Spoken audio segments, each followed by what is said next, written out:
Now for a look at stories making headlines around the world, and we're going to start in the United States. The ride-sharing company Uber says it's suspending its self-driving car tests after a fatal accident in Arizona. For more on this and other international news, let's turn, as we always do, to our Ro Aram. So Aram, this is reported to be the first time a pedestrian has been killed by an autonomous vehicle.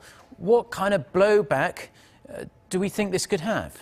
Well, Mark, it could deal a huge blow to not only Uber's long-term business model and strategy, but the general idea of having self-driving cars out on public roads. Uber has consistently touted that its driverless cars are safer than vehicles driven by humans, but autonomous cars have been prone to accidents, with some being caught running red lights and others even colliding with other traffic. But now that a pedestrian has been killed, the technology has once again come under fire. Police said the Volvo was in self-driving mode with a supervisor behind the wheel when the 49-year-old woman, identified as Elaine Hertzberg, was hit on Sunday night. She later died in hospital.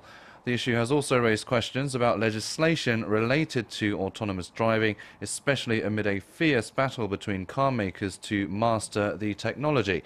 In the US, the federal government has voluntary guidelines for companies that want to test autonomous vehicles, leaving much of the regulation up to the states. Although there has been a gradual increase in legislation, many are still wary of the technology. Sunday's incident will only add to those fears and will likely spark significant calls for reform and reflections within the industry.